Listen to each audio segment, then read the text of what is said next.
For 50 years before we had stories about the Amazing Spider-Man, Peter Parker, Mary Jane, Aunt May, you know the deal. Dan Slott comes around and decides that's not good enough. We need to go bigger. We need to go bolder. Spider-Man needs to get superior. And so Dan Slott makes arguably the most divisive, controversial decision a writer on Spider Man has ever made, at least in 30 years prior. And it resulted in not just a story that elicited death threats, book burnings, and rage on the part of fans, but it also created a story that many people consider to be a classic Spider Man tale without Peter Parker. Oh, We are here to talk about The Superior Spider-Man by Dan Slott with art by Giuseppe Camuncoli, Humberto Ramos, Ryan Stegman, an assist from Christos Gage on the writing on some bits and pieces. I'm excited to be here to talk about this. My first time reading through, and together with me today, we have Tyler, Greetings, nerds. Marco. thwip thwip. Marco had Thanks to think for that. about what Spider-Man's catchphrase was, and he could only think about that. Christ. Yeah. I was gonna say come in swinging in, and I was like, nah, I don't want to do that anymore. Actually, All right. And I'm Sean. Thank you for being here, whether you are live or in the future. I know that a lot of you have been waiting for this. We have been too. Now, obviously, you guys are aware. For me, this is a big deal. I've never read it before. I've had a lot of, negative emotions about this. I was among those people who wanted nothing to do with this concept. I thought on its face, bad idea, not here for it. I want to read stories about Peter Parker. Not, kindling. That's what you did. You burned a book. Yeah, were you a book burner? no. Okay. Oh. All right, got it. I want to read stories about Peter Parker. I don't want to read about Doc Ock. This feels like fanfic to me. And that was my vibe. Um, a lot of people felt that way, but there were a lot that didn't. Superior Spider-Man's, from a sales standpoint, was a success. It did very well. Um, Notably, I think whenever there's controversy around Spider-Man, people want to buy the book. Go figure. Yeah, I was gonna say you said it was the most controversial thing like a Spider-Man writer could do, and in my head I'm like, outside of cucking him, like Zeb Wells run. But yeah, Um, yeah, this was a highly controversial series. Um, and I want to start from the place of the creative teams because Dan Slott by this point was already a veteran with Peter, not just as a writer. As a writer, he started with the character in 2008, but as a fan, he started when he was 6 years old, 7 years old. So he's a lifer with this character. He told a really sweet story to 13th Dimension. He did an interview with them back in 2015, and he talked about how really simply, he got into comics through his cousin and through the Bakshi cartoon, Spider-Man cartoon. And he didn't know that Spider-Man was a character that existed outside of that cartoon until he found out that Spider-Man was going to be coming by his town in California. Spider-Man was going to visit his town. What? And he was so excited. He wanted to meet Spider-Man, but you had to have a comic. And so he asked his dad if he could have some money at that time, quarters, to be able to buy Spider-Man comics. And his dad gave him an allowance. And he used that money to buy some Spider-Man comics. And he was able to meet Spider-Man in the flesh. how is Spider-Man gonna work in the West Coast? The buildings aren't vertical enough for him. It operates in like a 1 mile radius. That's all it is. Okay, yeah. Even at that age, Dan Slott says he was worried about that very fact. He didn't know how Spider-Man was going to get around in Stockton, California, but somehow he made it work, and Dan Slott was able to meet Spider-Man. He said he's like just waving to everybody. It's just two guys in the 70s, and they had a Spider-Man costume. Idiots. And it made perfect sense to me. That's how Spider-Man would come to the 7-Eleven in Stockton, California. And I watched, and he came all the way off the freeway, drove around the loop, came up onto the 7-Eleven, went into the parking lot, and I'm the only one there, and I'm just staring. I am like gobsmacked, my jaw on the floor, for my benefit and my benefit only. The guy saw me there. He didn't like trundle out of the back. He leapt out of the back of the truck, landed in a Spider-Man crouch, and got up like it was something he did every day. Played it cool, and I was convinced that that was Spider-Man, but I just could not talk to him. I was so nervous. I gave him my comics, he signed the comics, and I just stared at him until even I was uncomfortable, and I left. It was the most awesome thing to me. I don't know. So wholesome. As a kid meeting Spider-Man at the same place you can get a Slurpee, damn, Yo, that's a good day. gonna get a little pizza, a little hot dog, On and the Spidey Infinite Man. Roller, yeah. That's right. The one hot dog. So clearly, Dan Slott was born to write Spider-Man. And he got his shot in 2008. He did some stuff. He became the primary writer of Spider-Man, or at least one of them, during the Brand New Day era. When that whittled down from 4 to 1, eventually Dan Slott became the main writer on the book, and that was a great time. It's funny because around that time it was Dan Slott, Zeb Wells, Joe Casey. Yeah. Sounds real familiar to what's currently happening right now. I think Mark Waid was also one of the writers during that time. I don't remember if Mark Waid was a part of that squad. Things circle back in comics, huh? They You sure know do. it. Swing back around. They sure do. And so yeah, at this point, Dan Slott's been writing the character for what, 7 years or something like that. So he's pretty familiar with Spider-Man. But let's talk about the artist side of things. So he teams up here with Humberto Ramos, who first drew Spider-Man interiors on Peter Parker Spider-Man in 2002 with Paul Jenkins, Whoa. of all people. That was the Death in the Family, Return of the Green Goblin, or Return of the Goblin storyline. And then he jumped back on with Paul Jenkins again in 2003 with Spectacular Spider-Man. So he's been around the block with Spider-Man a lot. Giuseppe Camuncoli jumped onto the Spider-Man bandwagon with ASM 663 during the Road to Spider Island. I hated the Spider Island stuff, but I did love the Camuncoli art. Hmm. And then Ryan Stegman, who I was Cool. surprised to see as a part of this. I didn't remember. I mean, he wasn't a name that would have stood out to me at that time.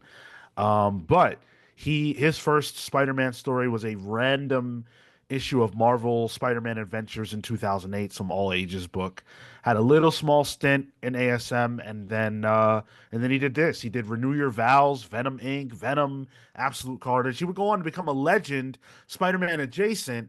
This is the most he's done, like core Spider-Man, I guess you could say. It's funny when I think of Superior Spider-Man, Stegman's the one I think of first in some weird way because of like just the promotional images for that first issue. That's all Stegman. I think he helped design the costume too, or at least that first iteration. There's a lot of costumes throughout this run. Yeah, well, I mean, he had a big part to play in this. I would say the three really shared space. Like, I'm not sure who had the most time on the book between the three artists that we got, but it felt like they were always all around. Sure. Yeah, alternating, bouncing around. Yeah. And at this time, I think, we're years removed from One More Day. Fans definitely still haven't gotten over it. One thing that is prevalent here, just as it was in the aftermath of One More Day, and will go on to be in pretty much every Spider-Man story thereafter, this story does include the won't they between Peter and MJ pretty early on in it. And that was present in Brand New Day. That was present certainly here in the Zeb Wells run that, ultimately led to Paul. But it's still something that Marvel is playing with. Like, they're not shying away from it even at this point. That knowing that fans want it and Mm. not giving it to us. It feels like, the basis of their foundation. And even when we get introduced to a new love interest, the same thing kind of happens. Like a will they, won't they? Because that's the tug. That's the thing that gives a little bit of drama for for any of the characters, frankly. And in this case, for Spider-Man, for Peter rather. So it's like, I yeah, it's expected. Yeah. I remember feeling frustrated when this was coming around just because I thought Spider-Man was in a good place. I was enjoying what Dan Slott was doing. I remember, having a lot of fun with some of those arcs. And then this came around, they announced, not even an announcement. I remember reading the issue where Peter sort of loses. The first issue of this that sets this all up where he loses his body to Ock. It's 798, which is where that little quick arc starts, right? And or 698 ends in Yeah. 700, I think. Yeah. Yeah. Yeah, I remember it because 700 was a huge milestone for Spider-Man coming up, so there's a lot of hype around it.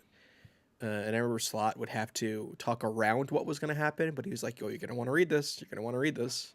Yeah.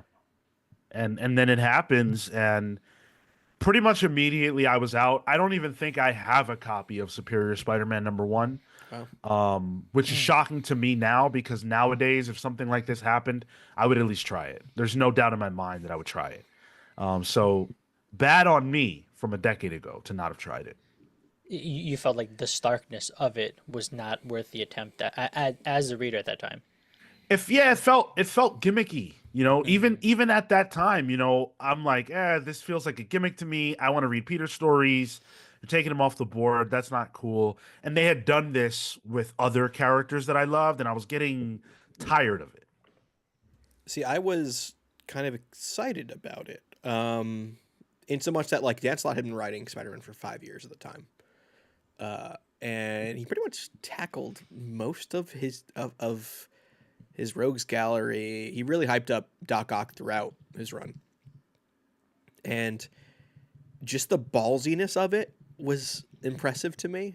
Like in my time of reading comics, nothing that nuts had happened yet. Like there have been little event changes. Punisher's Frankenstein. A secret invasion happens, but for a particular character, this was like, oh shit, this is a big deal. Hmm. And like in my head, metagaming it, I knew, all right, this is only a temporary, so let's see what the ride will be. But I was still excited at the fact that he would even do this because knowing the flack that would come with this was like good on Dan Slott for surprising me, even though I had been reading his Spider-Man for 5 years. It, that gimmickiness, I think. I don't have the familiarity. I wasn't reading comics at the time, and so for me, that gimmickiness uh, felt present. So I can see why you would think that, Sean, or would feel that in the first couple issues. I'm like, okay, he's gonna swap whatever brains, minds, experiences with the villain. Cool. Let's ride that out for the sake of it, not necessarily, oh, I'm enthralled by the decision. It's such a clever decision that does unfurl as that happens. But I think just on face value alone, it was a little hard for me to get invested. I think it turns it around, but again, at the beginning, I was a little just like, all right, what am I reading? It's funny if this happens in the year 2025. I'm like, oh, cool, that'll be 6 issues. Yeah, that's a great point. The It, fact that it this got 31 issues is still nuts to me. it got the time. It got the This time was it status deserved to quo. tell a story. Yeah. It definitely does. And this is, a time when, generally speaking, you saw longer runs. And again, it is Spider-Man. So, um, this, to me, the audience would have had to reject this in a way that they probably wouldn't. Uh, just Mm. because as much as it was infuriating for people, there are a lot of people to whom they're just not willing to not read Spider-Man. They want their Spider-Man. And, again, controversy creates cash. Let that never be understated. Things that are crazy work when they're compelling. And this was compelling to a lot of people. We did get a couple super chats I want to get to here in a moment. Thank you guys for joining us. We've got a bunch of you here for a book club. I'm happy with the turnout. Make sure you guys like the video. We are going to respond to a lot of your comments here a little bit later on. We do want to see them. What's your familiarity with Superior? Were you reading at the time? Did you jump off board when this story started? John Carlos says, I love Superior Spider Man, but I think Big Time is the pinnacle of his run and maybe of ASM for a while and still. Yeah, Big Time was sick. I agree with that. Um, GK Ultra with the 4.99 says, loved this book. As a Spidey newbie, def gonna check out the rest of Slott. Two things I always pop for 2099 and Agent Venom. Love hanging with you guys. Thanks, GK. that was neat. That was cool. Yeah, It both was of cool those. to see. Like we've done Spider Verse in the past. We've done some other Spider Man things here and there, and it was cool to see alternate versions like an Agent Venom, because that's not where that character is now. So Right. it was a cool contrast to be like, damn, that's what he was doing, like 15 years, like 10 years back. Agent Venom became so popular they had to make Eddie Brock good. I honestly that it was like a fun moment. Just like seeing that pop and then the conflict therein. That was cool. Somehow we need Wasn't to get Eddie a Remenders Agent Venom book club on the show. That'd be great. wasn't Eddie already good? I think Eddie was already good. Eddie was kind of an he didn't have the symbiote for a long time. He was anti-Venom though. Yeah, he actually became anti-venom during Slott's run. Yeah. Yep. Yeah. Um yeah, so that's all the lead up. That's all the context. Now we get into content. Hmm. Now we get into nuts and bolts. What is this? And pretty much right away, um, right away, I knew I needed to approach this with an open mind and just let the story be told. And for the first few issues, it felt pretty novel. I'm not gonna lie. Like it was like, wow, all right, they're playing for keeps.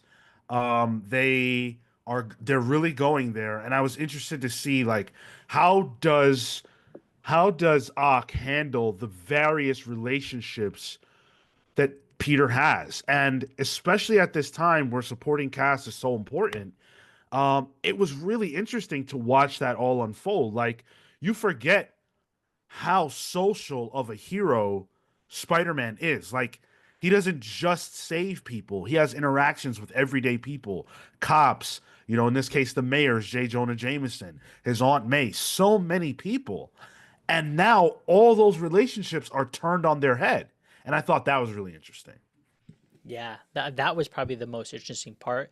That was when the moment when I thought, oh, you're iterating on this through the lens of Doc Ock, and uh, and when it came to okay, his ghost is still around.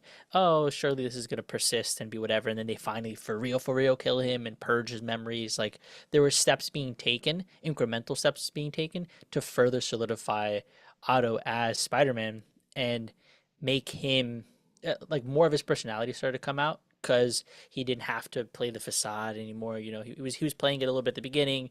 He still had Peter kind of floating in the background, and then he started to become kind of an asshole, which again an interesting twist. There was stuff that he was really toying here that he really committed to, and I appreciated for him. And that's what I liked about it too, because a lot of what we know of Peter Parker are he just has recurring issues, and like he fights through cycles a lot. And one of the things that jumps out pretty early on in the series is the relationship with MJ. It's a little creepy at the onset. Like there's one where like Otto like kisses MJ and just like, oh, okay, well, that's a little weird. But then he kind of realizes like, oh, let me look at this from a more analytical perspective. This is a weak spot. I need to cut her out. And like that's the exact opposite of what Peter would do, but it's just Otto's brain figuring out that problem. You wouldn't kiss MJ? No. I mean, it's creepy. It's not Peter Parker. I mean, it is, but it's a weird consent thing. That's had she known, yeah. Sure, yeah. But like when he completely cuts her out, I was like, oh, that's interesting. That's Slott really pissing people off now. Going into deep end. Yeah, and it's just seeing somebody's mind tackle the same problems Peter Parker has had to tackle throughout the history of comics Yeah. was interesting for me because it's the same puzzle solved differently, and in some ways solved better. Yeah. The I think the priority aspect was really interesting because all of the relationships, like yes, you do forget that he's such a social character, or he's such a social person that the way that he started to prioritize and be like, no, hold on a second, I need to make time for these people. I'm like, yeah, wait, Peter's kind of a dickhead. Like he didn't show up for these things, or like yeah, he would arrive late, or he would do whatever. Like all of these things would come up, and he'd cut things short. And you reflect on that through the lens of Otto, and it's like yeah, okay, there are things that could be done here better, not necessarily for the sake of Peter Parker the character, but for the sake of Otto as Peter. And those were improvements to his life and made for really interesting interactions because you got to see more of those interactions. I got to see hang out more with Jay, more with Aunt May, a little more with MJ here and there, depending on the situation. But it allowed for more. And it's cool because Otto is not a social character, and this is Mm. him getting, besides being Spider-Man and beating Spider-Man, he's getting friendship that he's never had before. So it's also like, how does the mind react to that? How do you deal with that as well? Which I thought another thing that was super interesting about the dynamic. See, I liked that stuff in the beginning, but I don't think Dan really commits to it. And that was sort of frustrating because you get to see a different side of how one could be Spider-Man, and he chooses to, for example, cut off Mary Jane once he realizes that um, he's being better in a sense. He's being more on time, more present with these people, but it's taking away from him as Spider-Man, and he has to strike that balance. He has to think about the same thing that Peter does. And Peter foregoes his friends all the time, but now Ock is doing it because he's a dick and he's not trying to strike a balance, whereas Peter always did. But the thing that really grinded my gears with that is that he meets Anna very quickly and Yep. now he's in love with her. So if you were that committed to being the best version of Spider-Man you can be, and you cut off MJ, then why jump into this other thing? I agree with that. That was a moment of just like, oh, okay, fine, you're gonna give us a new love interest, but yeah, you went back on these interactions. I think he still reprioritized his life for certain situations, but yeah, I definitely agree that that was a moment of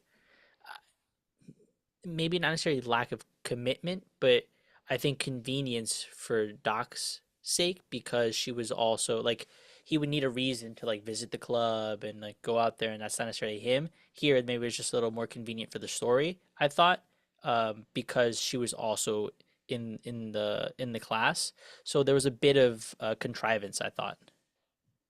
I thought it showed a flaw in Doc Ock a bit, a flaw that Peter kind of has, and because Anna Maria is only really known to Peter through Ock, and she likes Otto for his brain.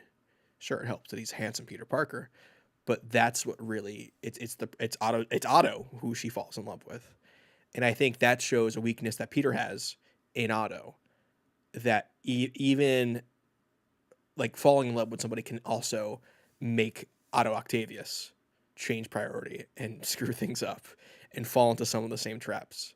And it needed to be a new love interest because it needed to be somebody that Otto fell in love with rather than Mm, Peter. yeah. Totally. Yeah, definitely. Um, I guess it would have been interesting to see full blown how Aqua would do things differently, including cutting all relationships out, but then it's difficult because then you don't have a supporting cast and stuff like that. But in any event, I did like getting to see, like, for example, the relationship that Peter has with J. Jonah Jameson is typically super adversarial, and in this run, it's not.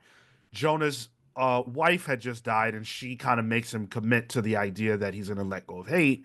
And he's trying to do that with Spider Man, first and foremost. But now the Spider Man who is getting all this praise and adulation isn't Peter. So he doesn't get to experience or feel that. something that he may have always wanted. So I thought that was an interesting twist on their relationship as well. Dan Slott definitely looks at all of Peter's relationships and asks himself, okay, how would this be different if his personality radically shifted? How long would it take certain people to figure it out? Who would figure it out? Like, how would those things shift? And I thought that that was compelling early on. Yeah. To that point, um, I liked how it also changed over the course of the run. Like it started off as they're working as a team. Then he got the spider light. But then at some point it became where he was like straight up blackmailing him. Like it played and serviced to different things for the sake of the story. Originally, it was okay, cool. It's showing the tenderness that Jameson's learning.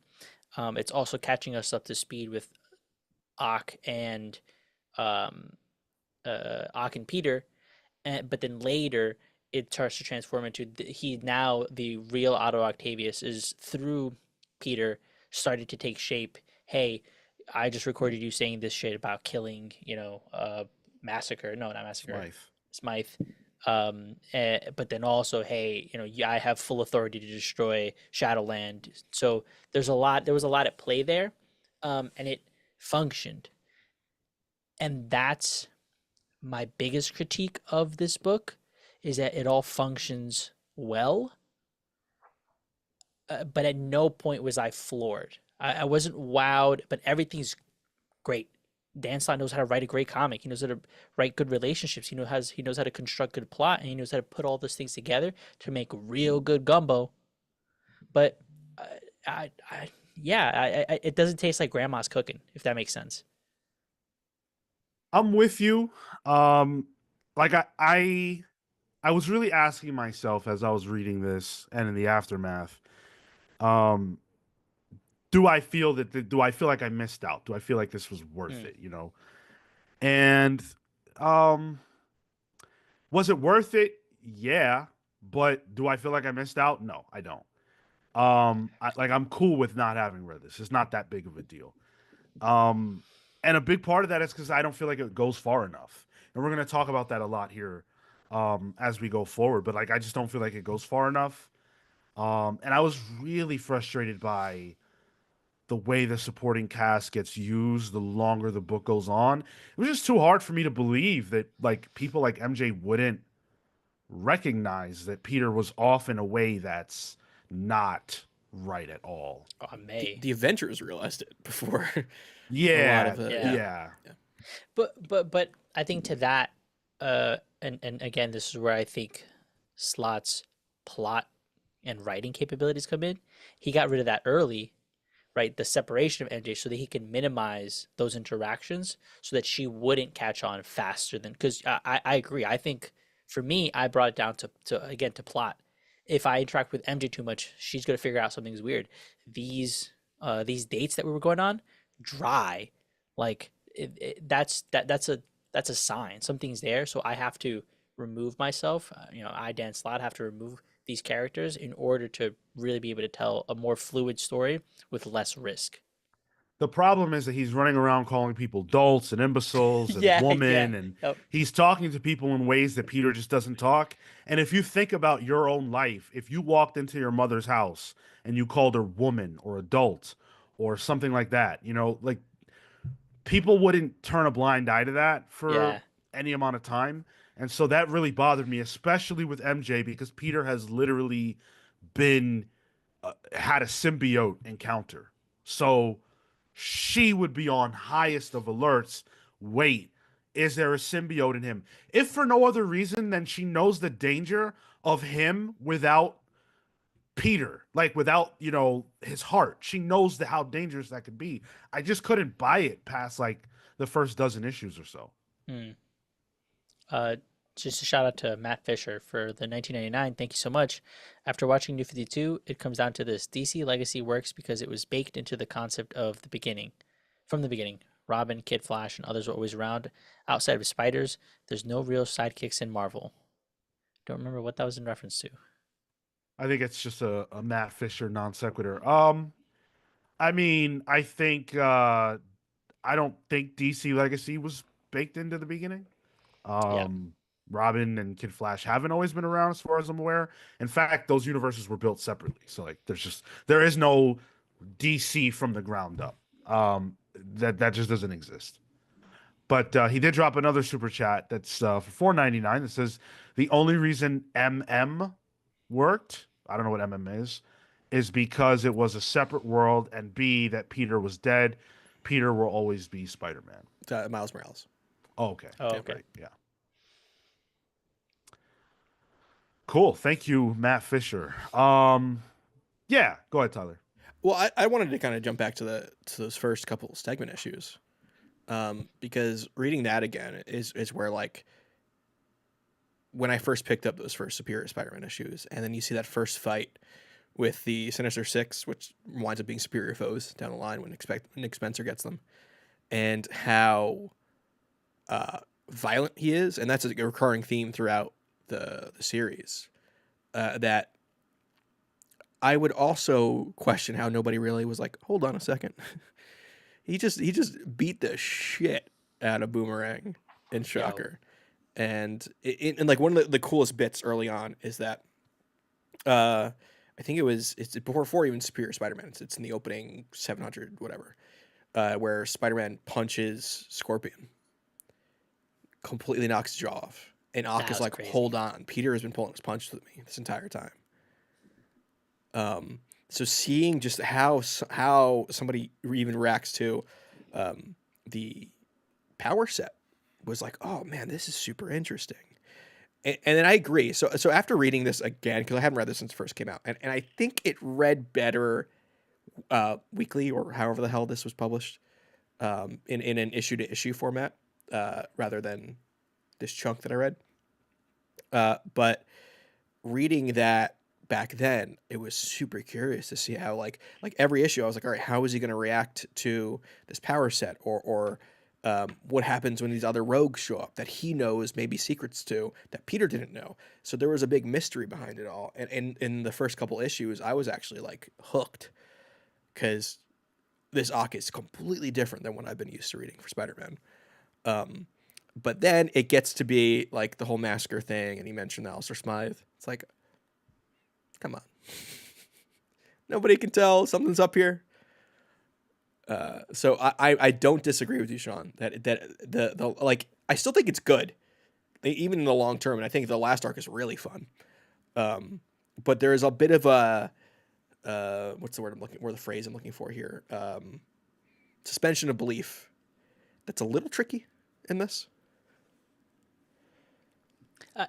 I think it works. Yeah, I think the first like 3 or 4 issues getting into Superior is where that suspension of disbelief comes from.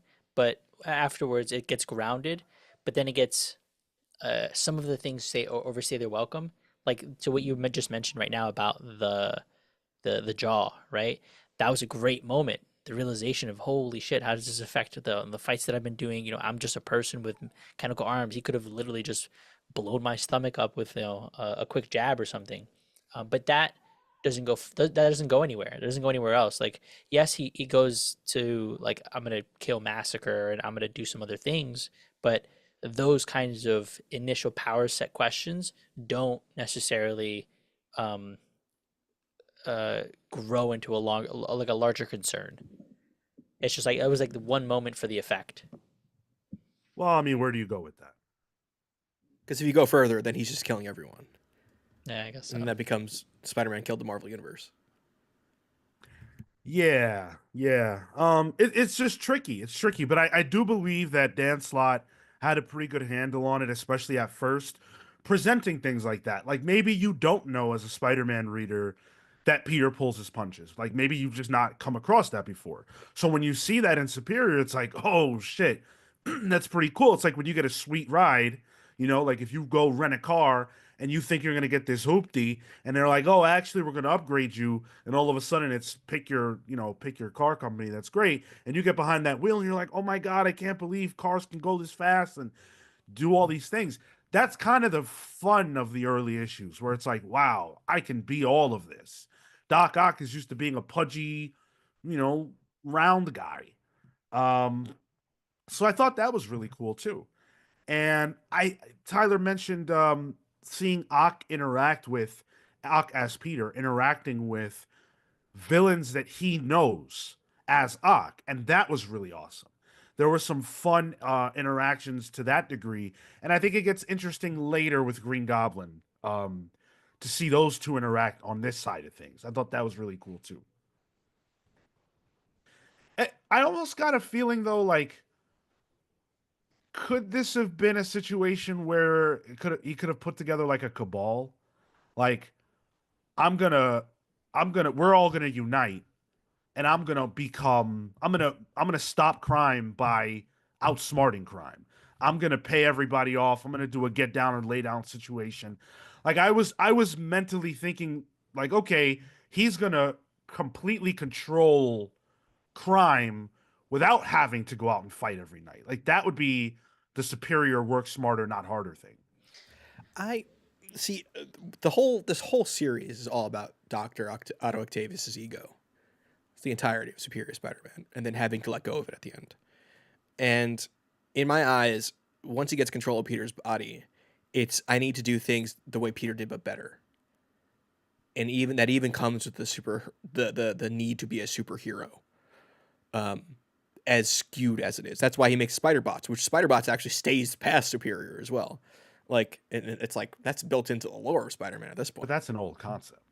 Spider tracers and stuff, but the idea of a spider network that Doc Ock could control as a way of limiting the rubber band that he has stretched in this is him trying to be superior, and it's him being that hero. And I just think that he wanted to be the one to do it without any help or without buying somebody or anything like that. And I think that's one of the fun parts of this is that it's all ego. And it's what happens to a guy who's all ego, and things don't work out for him. See, I thought that's why when Peter gives him his memories, or he like flat gives him a whole like slideshow of everything that he's lived through, because I thought that the purpose of that was to ensure that with this new power, he would learn that responsibility. He would understand that he shouldn't and couldn't, being the person who he is, go down the route of let me take over New York City now that I have this power. That's what I thought the blocker was. So for me, in my mind, that possibility that you're laying out, Sean, was never an option because he'd been shown kind of a different way. He got hit with the guilt beam. It's like Yeah, when in the cartoon where Professor X just hits Magneto with the Holocaust beam and it makes him like think about the Holocaust all of a sudden. He just hit Otto with the guilt beam. I don't know though, because he shoots somebody. But that is semantics. and there's levels to like what is permissible for that. Nah, come on, Marco. No, because like I'll shoot somebody, but I'm not gonna take over. It's not about you though. It's not about you though. It's about Peter. No, I'm saying Otto. I'm saying Peter. Peter has instilled enough that he's like, I'm not gonna take over New York City, but I'll kill a bad guy. Well, and then the guilt afterwards that comes through with it. That's the balance that I feel like was there. You're tap dancing hard body right now. Nah, bro, that's what it was, dude. If Spider-Man, right, shoots somebody in New York, him being Spider-Man, that is a crazy deal. That's insane.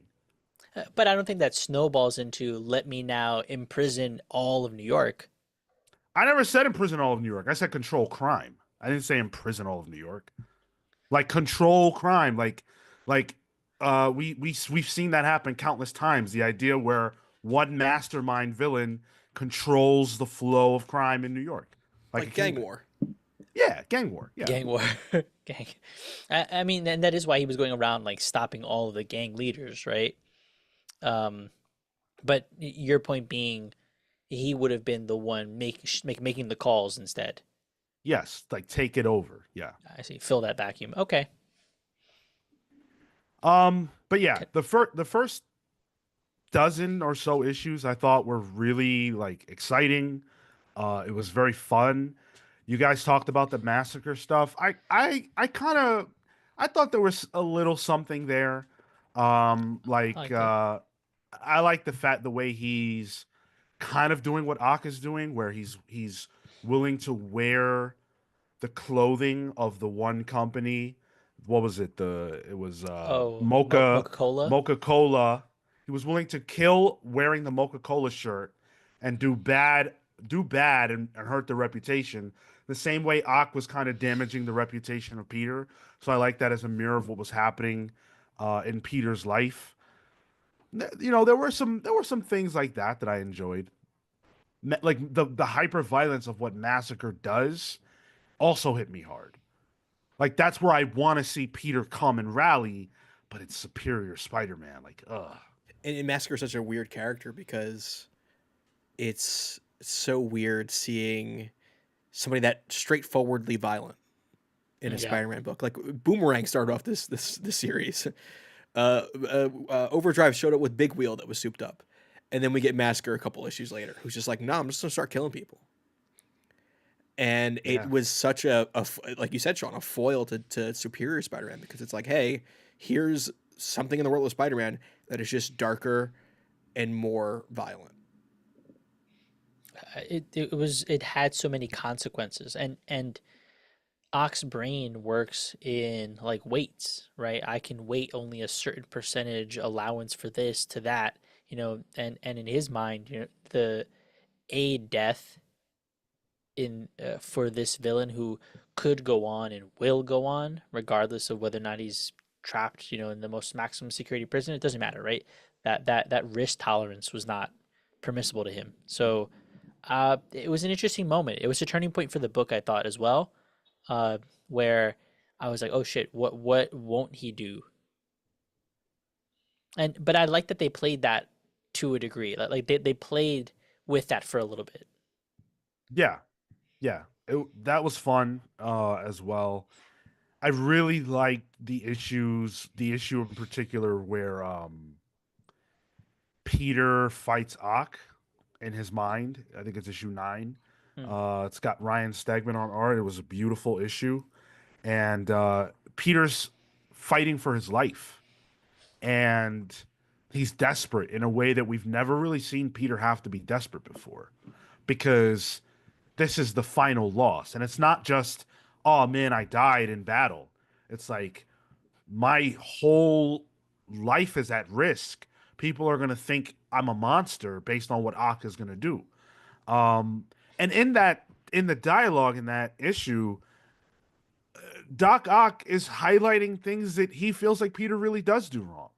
Some of Hmm. the stuff that you guys talked about earlier, like you're not good with your friends. You're not always there for them. You take risks that you don't need to take, and people die as a result. You let us villains go, and then we come back and we kill people that you love. How can you do this? And that's like the age old question about like corporal punishment with superheroes and, what should they really do to take villains off the street. And I thought the presentation at the very least was interesting. Yeah, there were the moments where he's swinging through the city. I want to say early issue 6, maybe issue 5, and he has the spider bots and they're patrolling, and he's like, "Wait, there's a robbery over there. Wait, there's a fire over here. Like, wait, what about all these things?" It's like, bro, wait, hold on a second. No, no, no, take a step back, dude. Yes, let the fire department handle it. Yes, you have the information for now for the police department. Let them handle that shit. You're a superhero, right? Petty crime at this point should be above you in the sense that your abilities are better spent stopping a supervillain than stopping, someone robbing the bodega. I thought that was great, and poignant enough that you can kind of chew on that. It's like, oh yeah, damn, like Peter actually, like he bore it all on his shoulders, but like for what? It made you really question whether Otto is a superior Spider-Man in that regard in terms of efficiency. It made me question because there was a thing where Otto says, Peter's just been bumbling like from one adventure to the next. There is no foresight, there is no planning. Let me bring structure into these situations. And with that structure, I'm able to accomplish that much more because I can deploy things, right? I can delegate. And then he gets his Spider minions. I'm like, oh, great idea. Hold on a second. Like, wait, that's not a like. Yeah, that's I, pretty cool. I was reading this and I'm like, oh, this is how Marco would be Spider-Man. Yeah. Like, hold on, stop, stop, stop. Wait, what are you There's doing? a How much time did spreadsheet you spend on that? somewhere. Yeah. No, no, no, no. You did how long? An hour? No, no, no. I need you to cut that down by 30 minutes. Go do this thing. Go tell this person to do that. Well, the gadgets part, in a lot of ways, is the only thing I can think of that Peter does take from Ock's tenure as Spider-Man, because No spider if I minions? remember correctly, the following few arcs he's teched out. He's got the very cool the the the car. He's got the cool car. He's got all kinds of cool shit. He got that ugly ass glowing spider emblem though. Yeah, the And glowing then Spider-Man Parker suit. Industries was also the big thing to kind of fall out of this. Yeah. That was Yeah, cool. yep. That was cool to see. I've always heard about it, but I've never seen where it comes from. So I was like, what? It came from the guy who did Peter Parker better in some regards. Yeah. Yeah, yeah. What I thought was interesting, and it was it's also cool because you guys have also talked in the past about like, oh yeah, when he became like a billionaire, like he was rich too, right? Like so there's consequences that I feel like this book has carried on, which is really cool. Matt Fisher with the 199 says, "Glad you're alive, Tyler." Mostly. Living. Yeah. Tevye, we're not talking about him taking the literal items. We're talking about him carrying on the idea of using more gadgets, not the gadgets that Ock necessarily used. Which wound up being great for the video game. Yeah, definitely. Oh. The Avengers, and of all the people in Peter's life, it's the Avengers and Carly Cooper who start to figure out that something is wrong. I really liked what Dan set up with Carly, where she's the one who sees Peter last in the Ock body, and he tries to tell her, and she thinks she knows what he said, and she thinks it's right, but she's kind of like, wait, I don't know. And it makes sense because she's an investigator, she's cop adjacent somehow.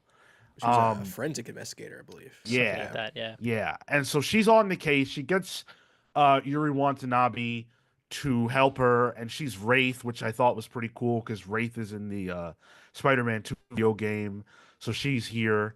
And they go on this adventure to try to figure out like what's going on, and so that plays in the background of the run. But the Avengers part was sort of infuriating in a way on two levels.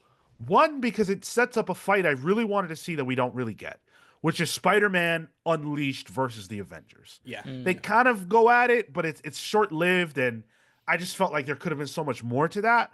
But then also, if the Avengers really wanted to know if this is Spider-Man for real, there are any number of people who could have figured that out. And this was during somebody in the chat said the Hick-Vengers era, which I've never heard that term before. But I believe there were a couple issues too in Hickman's Avengers that dealt with Superior. Did the tests that they put forward? I guess you guys are more Marvel heads. Did the test they put forward not like? Did that not feel sufficient? Because I it bought me. I was like, oh, they did this. Oh, they checked for this thing. Oh, you're not a squirrel. When they opened with that, I was like, nice, funny, good. And then they kept going on with other things. Get Professor X in a room with them, he would have figured it out. That's all Yeah, I'm saying. yeah. Because they're only going with the Avengers that they have available at that time. Like, there's never a moment where they call in a favor and say, "Hey, can you come by and take a look? Spider-Man's acting bizarre," and they're very permissive as well. This would have been just before or during the Axis event. It would have been before, I guess. Before, yeah. Yeah, and so the heroes haven't all gone wonky yet, but I just feel like they should have crossed their I's and dotted their T's a little bit. We've had Secret Invasion before this. A lot of stuff has happened, so I was a little peeved by that. I get that, yeah. And then David did it the second time around too. Yeah. So, but it was cool to see them at any event. Sean, you said that the first couple issues, and I'm curious at what point this momentum stopped for you, because I felt something similar where oh, I'm having a lot of fun. Oh, there's, some good thoughts here. Interesting things are happening. For me, once we start to get introduced to some of the bigger like goblin things, that's when I feel like the book slows to a Oh halt for my some god, reason. yeah, totally, dude. I'm with you wholeheartedly on that. I gotta be honest. I was having a lot of fun.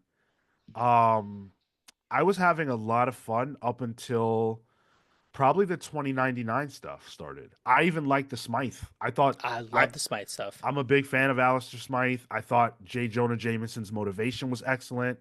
The way that Slott wrote Superior Spider-Man, knowing like we're reading it right, and in the back of my mind, I'm kind of going like, "Oh shit, he's gonna owe him a favor now. That's bad. He's gonna owe this evil bastard a favor." There's a lot of compelling stuff I thought in that arc. The way he gives the other villains upgrades to their powers, like Vulture gets a new suit, Boomerang. I thought all that was excellent. So it's funny because I am curious to see. Actually, you said around the goblin stuff. For me, reading this again, the momentum shifts right after the superior venom stuff. Okay. And for me, it starts becoming diminishing returns, and then the whole like goblin thing that's kind of seeded throughout the issues towards the middle and at the end, where it's like, oh, they put a goblin mask on and then they can get away with anything. It's like, okay, hold on, how did he not recognize this was the issue Yeah, for so long? to this degree too, Yeah, because there's a moment as well where they're like, where is like, oh my god, the city is burning. I can see it, but there are no alerts. Like at that point, come on, dude. Like you're a smart enough person. Like it felt a little convenient. Um, and yeah, the goblin pieces. I really wanted that to build up to somewhere more. I had higher expectations. It felt like, because oh, this is gonna be the return of a villain. Oh, we're gonna get a clash with two people who have never technically fought from that perspective, and it kind of fizzled out. I totally agree. I'd like to not dissect that quite yet. If we can hang on the Goblin piece, because that's sort of how we close things out. But I definitely feel where you're coming from. After the Smythe, well, what did you guys think about the Smythe arc in general? Were we all on board with it? I mean, it Loved made it. sense too. Like even the way like his relationship with J. Jonah Jameson kind of evolves there. It tracks. It tracks in a way that makes sense for Jonah as well. Yeah. Because Yeah, this is not a relationship that would have happened with Peter. and sorry, go ahead. Well, I was gonna say, and Jonah never really cared much to really know Spider Man to be able to tell this distinct difference between the actual character. So that when Doc Ock is able to, like, oh, this is the mayor now. He's actually important. He's someone I can use. It's advantageous to him to show this person that would appeal to Jonah and manipulate him that way. And it also just shows the flaws in Jonah as well. That I think is great, and I think that ends his tenure as like this series ends his tenure as mayor at this Yeah. point. Yeah, because then we get Kingpin and Luke Cage. When has New York City had a normal mayor since J. Jonah Jameson? I agree with especially the relationship with J. Jameson, because he calls him over. He's like, "Hey, I have a bad feeling about this," and that felt cool. It felt like the biggest thing that I could think of was like the Powerpuff Girls. He has the phone. He calls them over. He's like, "Powerpuff Girls, help!" J. So Jonah whatever. Jameson needed help with his pickle jar.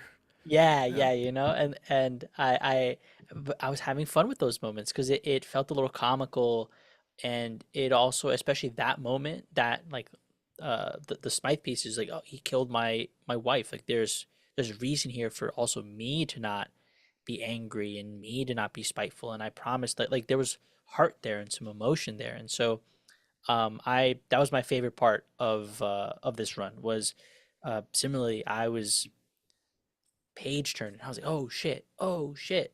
A lot of fun. Marco needs to redo his top Spider-Man villains to put Smythe on the list now. Yo, I might. And then it's issue 14. We get the new costume that has the actual Ock arms on it, or the superior Ock arms. That's like the classic superior Spider-Man costume we all know and love. Drawn immaculately in this particular issue by Humberto Ramos. He has the honor of getting to debut that costume. But this is sort of where things began to fall apart for me. This is we get into the whole Goblin Shadowland. stuff, Oh, the early Goblin stuff with Hobgoblin, and who's really the Goblin, and he's selling off supervillain identities to the highest bidder, and blah blah blah blah blah. I didn't care for any of that at all. In previous to that, Phil Urich was a pretty prominent side character in Dan Slott's run, from what I remember, even before Superior. I vaguely remember that being the case. Yeah, so it was kind of a heel turn, specifically for somebody that was familiar to Peter. But Yeah. Peter doesn't get to be the one to deal with the fallout of that. Which I thought it was strange. And obviously Phil Urich is an important character just in his relationship to Ben Urich. And so you think you would want Peter in the pole position to handle that fallout. Again, to me, relationships between characters, especially in Spider-Man's world, are what make these like hero villain rivalries work. And so taking Peter out of the equation and putting Ock in there, I suddenly don't care as much for the contact between characters. It doesn't have as much weight or heat because it's not Peter. It's not happening the way it would happen if Peter was in the driver's seat. So I struggled a lot with this part. I'll be honest, I kind of glaze over whenever Hobgoblin shows up. He's never been a character that really stuck with me. And him kind of like being tied into like this greater Goblin stuff with like Menace showing back up, and then the Goblin Army. It was A, I'm not a big Hobgoblin fan. B, the Menace stuff was like early Brand New Day that was bad. Was Oh not my good. god. That was like, oh, what are we doing here? Even like Menace was like some of the earliest Spider-Man I ever read. And even then, as a new reader, I'm like, not. I was tilted. So then, like seeing that show up, I'm like, oh, forgot about this stuff. I would have been happy to never see Menace again after what you just referred to. I had no idea that Menace was in this, and I was like, fucking A, come on now. Although the Goblin King is a cool looking costume, the Gray guess. Goblin or whatever. But that's Yeah. very like make him an action figure, and that's all I care about. But yeah, it was like okay, and also like previous to this, did Slott even tackle Green Goblin? No, Green Goblin was kind of off the board. Because Norman was off the board post Dark Reign, Right. Right. and Norman only really lashed out as Green Goblin and like Thunderbolts. Because prior to Thunderbolts, he wasn't the Green Goblin. Yeah. And during the Civil War, he was Ben Urich was being harassed and stalked by somebody wearing the Green Goblin costume. I think it ended up being Norman, but he wasn't doing like actual Green Goblin shit. Yeah, he was Wasn't just the doing it. businessman Norman Osborn, and then he did Iron Patriot shit. Yeah. So I was excited when this was coming out, like knowing like, okay, well, Norman's coming back as Green Goblin. I'm excited for that. But yeah, the way all the Goblin stuff is seated here with the kind of tying into Ben Urich as Hobgoblin, and then Ben Kingsley showing up a bit too. Ben Kingsley. Oh, sorry, not Ben Kingsley. That's the actor. Ben Kingsley. That's I think it's just Gandhi. Kingsley. That's Gandhi. Whatever Kingsley. I forget his first name. Oh, Roderick Kingsley? Does he No, show up yeah, briefly in yeah. this? Yeah. That's kind of where I sort of lost a bit of the thread as well. Yeah. Yeah, because he's like selling things off. Like you pay, I guess, a licensing fee or something to be able to tap into a villain name. It was a little. I mean, that's wonky. kind of that seems like it would appeal to you, Marco. I thought about it. I was like, oh yeah, I guess you could make some money like that. That's not a bad idea. How much money would you pay Marco to be able to be the Shocker? Bro, for the 30 Saga. days. Nah. The Vulture for 30 days. That'd be cool. Just flying around and stuff. Grumpy old man. You mentioned the Vulture, and that sparked my thought about something I think is worth bringing up here. Throughout the Superior run, we get a look at what Doc Ock's morality actually is. And there are some moments where you realize he's redeemable. Like pretty early on, he encounters the Vulture, and he encounters the fact that Vulture has young people who are Oh yeah. working with him. He's got these like minions, and some of them are teenagers and children. I think they were younger than teenagers, and that's what pissed off Th- Ock about this it. this iteration, like the Yeah, more recent ones, because they flashback and they were teenagers, and he's like, but fine. right. He can't abide by the fact that now Vulture is using children, and that upsets him deeply. And you see certain moments like that throughout where it's like, okay, Ock does have limits and places that even he won't go. He saves a child at some point, and she gives him the teddy bear and all that. That was a very sweet and poignant moment, and I enjoyed all of that. I thought those were great moments. That it almost feels like the soul of Doc Ock is at play here in this story, and there are times when he's being tugged towards the light, and I like that. And I think that's probably one of the more the things that really pull me throughout this 31 issues. Um, is that idea of like this is a bad man who might have to be good, and what will it Mm. do to him to do that? And even in the low points, I still think they're pretty high points. I think Kyle here says I'll have to agree to disagree. I enjoy the story. I did too. It's still one of my favorite parts of Dan Slott's run. But there are still lulls in the grand story that kind of took me out. Hey, nobody here has said we didn't enjoy the overall what we read. We're just talking arcs. Um, entertain me with a 20 spot. Thank you, entertain me. That's really nice of you. Ock was extremely violent to Black Cat, that she was extremely hostile towards Spider-Man, that she wanted to kill him. Ock made Felicia feel for the second time helpless by someone she trusted. First in the Evil That Men Do story. I don't recall that Evil That Men Do story. I don't know of that one. But thank you, entertain me. I'll say I laughed at that interaction because she's like, "Oh, my former lover." Bah. Oh, I was like, "Damn, yo, like, nah, not it, not the person, not right. Sorry." Did he not have those good Black Cat memories? Like what? You know, because he had purged them at that point. Damn. If He only, dude. cleared If only, if the only he wrong had thought folder. about those, though. Yeah. He's like, hold on, I need to keep a couple memories. Yeah. Hold on, keep those in a certain bank. Oh my. Hey, Wow. easy. My grandma's watching. Hey, Grandma. How's it going? Ask Marco what bank he meant. Huh? Matt Fisher with the 199 says, Tyler, Hobgoblin is definitely the superior goblin. Matt Fisher, love you, dude. That's not it's strong. It's just wrong. I feel like the only people who say that are fans of the animated series, and that's where they grew up with Spider-Man.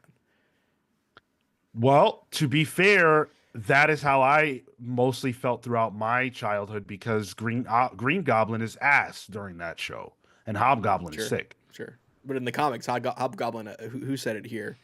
Let's see. Somebody said, "Oh yeah, Uncanny Suit says if you understand all the Hobgoblin lore in Spider-Man comics, you're at least a 200 IQ." It's too confusing.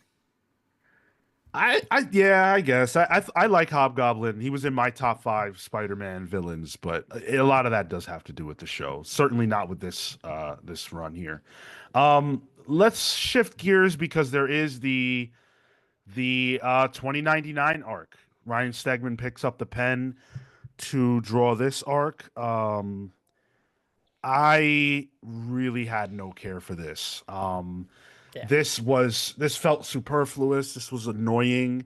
I'm a huge fan of Miguel O'Hara, Spider-Man 2099. I think he's awesome. That suit, to me, I think I love that suit more than like core Peter's suit. That's how much I love that. One of my most cherished toys as a child was a Spider-Man 2099 toy. That being said, I could not get into this at all. It just felt like too much stuff, not enough space. Yeah. Yeah, there was definitely it felt like they added in a whole new storyline uh to help move things along, but I think that it bogged it down with it was a simple enough story. You know, the this Ty was going to become the older version, and which one and Miguel had to go back to ensure he lived. But the entire time, I'm just thinking, but why? Why does he need to go back? Like, why does this need to happen? Why did we need this interjection? It could have just been a situation where he just lived, and the rest of the story around it wouldn't be bogged down. I mean, Aaron Ruiz kind of says what I was going to say. The 2099 arc or the Spider-Verse prelude. Like in the context of Dan Slott's run, like the Spider-Verse stuff happens issue 9 of the following Amazing Spider-Man run. So this kind of was, dipping the dipstick in on the whole how wide can I stretch this Spider-Man multiverse thing, and it also leads to eventually Spider-Man and Superior Spider-Man meeting up in Spider-Verse. It's fine. Yeah, I don't typically care for the multiversal time travel Spider-Man stuff. It becomes too big for Spider-Man in my eyes. Spider-Man's a grounded New York City hero. Once it gets into there's dinosaurs and the time stream is breaking, I kind of glaze over. But it, like you said, Sean, it looked damn good. Yeah, it definitely did. Um, it's unfortunate because this deep into it, I was like, all right, I only didn't like the most recent arc. I can definitely get back in on this, like, no problem. And then it just felt like this was a fumble. Hmm. And I forgot the context you just applied about the fact that the Spider-Verse stuff comes pretty quickly on the heels of all this. And it's like, oh man, so this was just tie-in garbage. This was like you know, a it was a soft pilot, In a way, yeah. Little filler. And I especially felt the way that they are seeding the Goblin stuff. Like the Goblin stuff needed to happen. Yeah, exactly. Like Yep, I was that's what ready I for felt. that. I was ready for them to pull the trigger on that, and then instead we get pulled into this time stream thing. So and I think the Goblin stuff still happens in the background. Keep in mind, guys, I read this in a hospital bed. I reread this in a hospital bed, so a little cloudy. Because No, you're right. I was on the IV. Yeah. Okay, cool. But yeah, so it was like, all right, I kind of want to get to that already. That was why, like, that's why I said too much stuff, not enough space, because Yeah. they're dealing with multiple things. I don't remember if it was exactly this arc, but Ock decides he's going to go to get his master's or a doctorate as Peter, and we get introduced to his teacher, Oh, yeah. the Ock's former rival is now Peter's teacher, and like that was fun, but it's just like it's a lot. That guy sucked. He really did, yeah. He was the worst. Yeah, he Which was. is nothing happened with him like of material value. He's just kind of there. Yeah. Entertain me with the 5 spot, clarifying the evil that men do was a Black Cat backstory, college years, and essay by her then boyfriend that leads to her becoming the Black Cat. Okay, well, thank you for that context, and was drawn by Terry Dodson, according to Marco. That's fire. Yeah. Yeah. Yeah, I saw that. I'm like, oh, dang. Okay, gonna have to check that out. Uh, Atomic Hound asking good questions. We're gonna tackle all those questions later on, so please do keep them coming. I love all your guys' comments and engagement. Did you guys see that a legendary video game character made a blink and you miss it appearance in one of these issues? Was it Crash Bandicoot? No, and that would have been sick as fuck. But Glover? unfortunately, it wasn't. No, it Floater? was Mario. What? If you go to issue 20, there is a moment where MJ is walking to go meet up with her new hunk. And there's a guy who was looking at her, and it is clearly Mario. Yeah, that's pretty literally Mario. Yeah, I just googled Mario Superior Spider-Man 20, and there's a Reddit post about it. Wait, at the bar or at No, her club? in the street. Yeah, she's just walking in the streets, and Mario's watching her. Oh dang! I don't like Mario with this kind of facial hair though. It's not okay. Dude, he looks Okay, fucked up. what's with That's Kamakoli giving everyone handlebar mustaches? Oh yeah, that's right. that's what Americans There's wear, so dude. many handlebars in this book. Oh my goodness. This guy has a Too funny. handlebar. Whatever Norman's doing has a handlebar. Yeah, that I think nastiness. Max Modell has a handlebar at one point. Yep. Mhm. That's coming out of the book. That's unrealistic. 2013. There's that much handlebars per capita did not exist. Well, Gavin says that's how we entertain ourselves in reference to Mario's inclusion. So Sure. Okay. keep on entertaining yourselves because it entertains us too. I love that. Um, So the cameo's not the handlebars. Fair. Yeah, heard. Thank you. and then again, the next arc was another, for me, underwhelming piece. I did not like the Superior Venom. I didn't like it either when I was reading it. Um, because you fucked over Flash, which was not a fan of that. I was a huge Flash Thompson fan. Oh I yeah. think at that point, that might have been my favorite book coming out. Oh. Um, so then seeing that kind of looped into here, and then he kind of takes the symbiote away, and then he's like, "Oh, there's just a piece of it in me," and that's why I freaked out. When meanwhile, he just really couldn't handle it. Um, it's fine. I mean, at least it looks good. Like the Humberto Ramos, like I've seen some people hate on Humberto Ramos, which I emphatically do not understand. Uh, Ramos is one of the best superhero artists out there for me, and some of the stuff he does throughout this run is just phenomenal work. It's very exaggerated, it's very cartoony, but it just works in such a perfect way. J Sage, thank you so much for the 4.99 pound. Read this as it was coming out in my mid-teens. Really liked the ideas explored and execution. Was like a peek to an unrestrained Peter. Cheers, guys. Thank you, and thank you for staying up. It's late. Appreciate you as always, Jay. Thank you so much. And since we're in the spirit of giving or getting these super chats, Uncanny Suit with the 9.99. You guys are being amazing tonight. Thank you. So much nostalgia for this run. While it was very inconsistent, the highs are so great to me. It's definitely iconic. Wish Slott had ended here instead of going on to the Red Goblin stuff, which sucks. Yeah. I mean, I really love the next phase of Slott's run. The Hmm. stuff that happens between I think it's right after Secret Wars. That whole phase where you go to the end and it's Goblin Carnage that he's facing off against. Brilliant. Loved all that stuff. I thought Dan Slott's run got even better later. But yeah. Yeah, I'm kind of with you, Sean. I think it kind of this rejuvenated him in a bit. Yeah. And it's funny. I actually talked to Dan Slott when this was coming out. I went Oh, yeah? to a Midtown, Forbidden Planet book signing for Silver Surfer, which came out, I think, towards the tail end of Superior.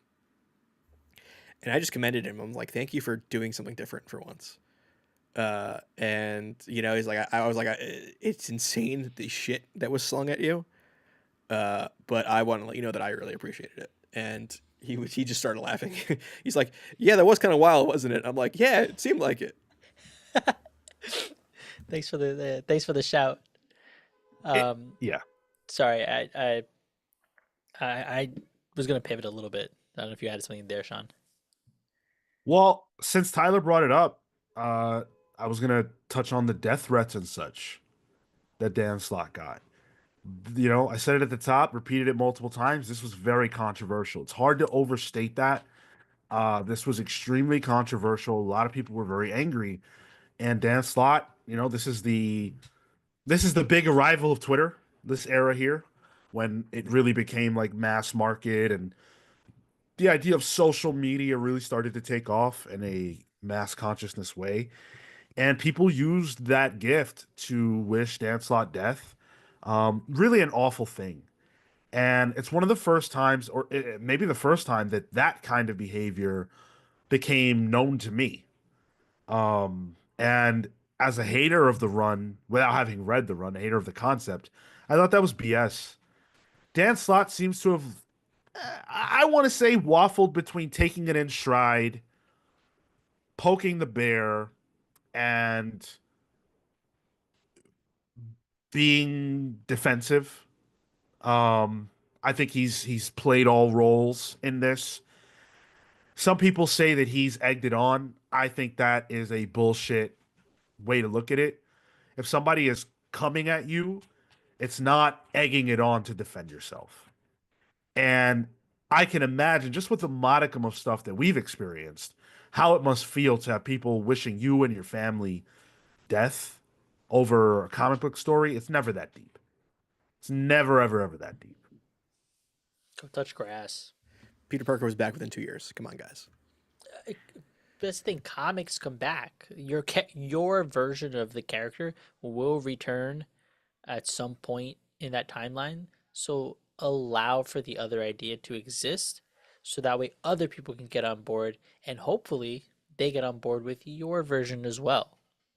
Well, let's not even make any justification. I don't give a fuck if Dan Slott killed Spider-Man and then Kevin Feige said, "You know what, guys? Sorry, but that was the last Spider-Man story. It's over forever." I don't care if that happened. There's no reason for the death threats. Nothing can justify that ever. It's bullshit. And it shouldn't have happened. And you know what? Kudos to a Marvel and a Dan Slott and everybody else that they stuck to their guns, told the story they wanted to tell to the finish line. I will always respect that. I'm not sure they would do that anymore. I don't think they would. No, I don't. I don't think this gets 31 issues. I don't think they deal with that much flack online. I don't think maybe even in some scenarios the book comes out because they deal with so much flack online. I'm still waiting for New Warriors to come out. I want to see what Safe Space and Snowflake are up to. Oh my God. Yeah, man. Marvel has changed a lot. Marvel has definitely lost their teeth in a lot of ways. And this represents an era where Marvel was willing to go there. And I respected that a lot. And I still do. I wish it was something that we could see more. It's like we had that, but then we also had no X-Men. So yeah, you give and get. Yeah, exactly. Let's keep things pushing. So yeah, like the Venom stuff, I just was tuned out for. I'm a huge Venom fan. Like the idea of Peter with the symbiote is great, but this just felt like, hey, wouldn't it be cool if we did X and then did X and there was no other reason to do it? MJ seeing Peter with the suit on was a massive moment for me. I loved that, and it was worth it to get that moment, but for no other reason. See, I didn't like it because it felt so transparent. It was, oh, we got to reset this. No, no, no, no. Too many people are asking too many questions. Here's kind of an easy way out, and specifically again for the person who would know him the most, who would be able to distinguish that, like as quickly as possible. That was that was a moment of, man, like you're playing to this good to this contrivance again. It is convenient that this has happened just for that moment. It felt like. And I understand the point of this arc. It's throwing Otto again into another situation that was typically handled by Peter, and how does he react to it? And how this is one of Peter's darkest moments. And how does Doc Ock react to something like that? And the answer is not well. And I see the point of it, but again, yeah, this arc didn't really do much for me. And I think this is the part where I started to realize, like, all right, this is it's a lot of stuff that feels like it's covering up for stuff. Like this is so that Peter Ock has plausible deniability to be able to say, "Hey, I was taken over by Venom, and there were particles in me, and I'm good now, and everything's forgiven." Um, I just wish there was more meat on the bone for a lot of this stuff. And it's like, all right, we're 18 issues or however many issues deep, and I'm just not feeling it. It's actually more than 18 issues. This arc goes all the way up to what, the mid 20s? Yeah, we're in 22, 25 I think. at least. What was that, Ty? 25 is the Darkest Hours, the Superior Spider-Man Oh, damn. Venom Right. issue. Yeah. Yeah. So this is the mid-20s arc, and there's only one more to go, and this just didn't feel like it to me. Knowing that the Goblin stuff was coming up, I'm like, wait a moment, we're done? Nah, there has to be something more substantial. What is it that people have raved about? I need to see something. And it's like I saw it in the first 12, or the first 14, but since then I don't feel it anymore. Yeah. I do want to shout out the annuals. Javier Rodriguez, because they were like one-off stories, phenomenal art. Um, and those are like little teasers for me of just like, ooh, that was real good, nice, yum. Let's go to the next one, and then we get Agent Venom The or Moose the Boosh. Carnage. Yeah, a little bit, a little bit. And then it was like in between, like almost like softening the blow for some of the stuff that I didn't necessarily was a fan of. But just because that art was phenomenal, and those were most of the screenshots that I forgot to send you were from Tyler. Nicholas dropping five spot on us. Cutting ties with others to me had more to do with his impatience and lack of social skills and friends than being altruistic, which is the opposite of Peter. Well, first of all, thank you, Nicholas, for the $5. Appreciate you. Welcome to the channel.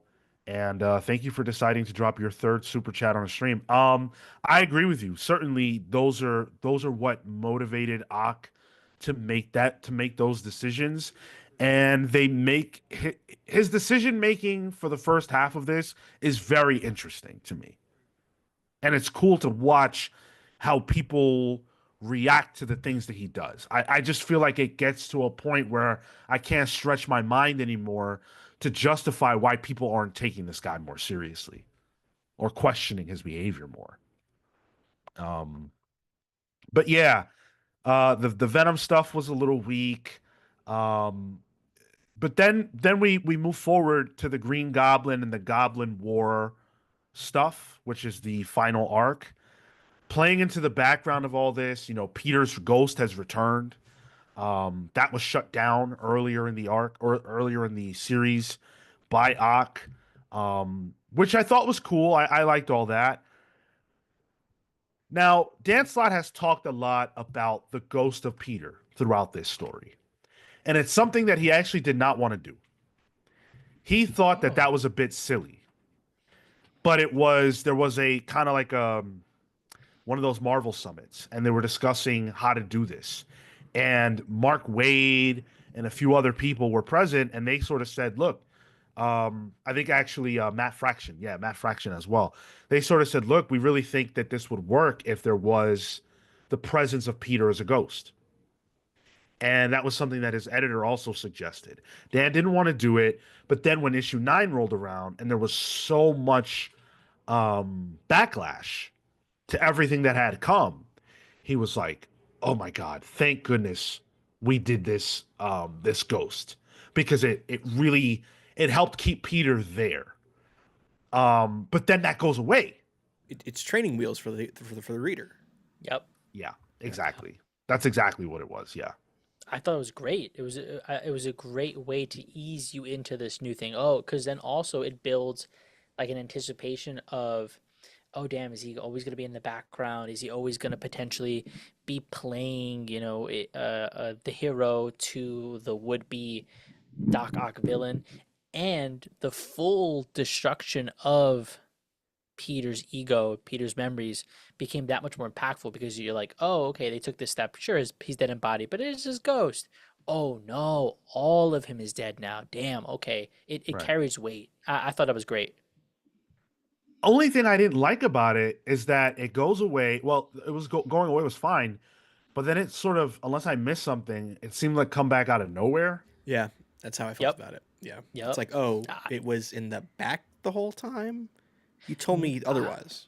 no, I thought it was because the Venom suit, the Venom with Venom, they were separating, and like there was something to the fact that he was once Venom, and so Venom as a conscious being has some kind of his memory. It's I ridiculous. It's was convoluted. I was doing hurdles to It, to it get somewhere where that made sense. it makes sense, but that's just too convoluted, I think. If I remember correctly, there's a line of dialogue when they're separating that the ghost of Peter says, um, I was trying to lay in wait for my moment, but I have to reveal myself now, and this is letting you know that I'm still here and still fighting. Some Sean, your mic just cut out. Yeah, Bugged out for a sec. yeah. Yeah, I have that quote actually. No, Doc, what you're doing is forcing my hand. I've been holding back, waiting for the right chance, but I can't do it. I can't let you pull us even further into our darkness. And then it's like, I'm Peter Parker, I'm back, and this is just the beginning because I swear to you, I will be free. right, and that just it just. I would almost prefer what Marco suggested, convoluted as it is, because at least there's a reason. This was just like, oh, I took a powder. I'm back now. What's up? I Took didn't a powder. I didn't love that. My bad, bro. Siesta time. Sorry. Yeah. I mean, the Star Wars fan in me did love that the fact that he was a blue Force ghost the entire time. That was cool. Right. Yeah. That was cool. Like, if you're gonna depict it somehow, might as well be that way. But the Green Goblin and Otto have a confrontation. We learn that Green Goblin knows that it's Otto because of Carly's notebook. And so then we get the interaction between those two, which is cool. I liked all that. Green Goblin brings back something that I brought up a few weeks ago on the main show. I was like, yo, where are the finger lasers? And he uses them here. I was so hyped. I love that. I once I saw it in this, I'm like, oh, yeah, okay. Hopefully, Yep. Sean gets this far. I better. um, and this kind of like re-solidifies that Green Goblin is always Spider-Man's nemesis, no matter who Spider-Man is. But man, the setup to the whole like, all right, like it was like the Warriors movie or something. All right, we're gonna meet up, us goblins, and we're gonna fight to the death and see who's gonna run New York. And then they're like, wait, let's not fight. Henchmen are expensive. Let's just duke it out. 1v1. All that was like, whatever, dude. I don't give a fuck. Yeah, like the Green Goblin should be the end game for Superior Spider-Man because it's the end game for Spider-Man, and we had to see how Otto handles that as well. But there was just too many pieces. Like the actual cover that I'm showing is from issue 28. Great Common Cold cover. But this is also how I feel is my issue with this arc. Too many pieces on this chessboard. To the point where I'm confused. Or not really confused, but I'm like overwhelmed storyline wise. There's too much going on. Why does Carly have a lizard eyes all of a sudden? Oh wait, she's not a goblin anymore. Menace. It was just like, all right. I would have preferred a lot more singularly Norman doing Norman stuff. Yeah.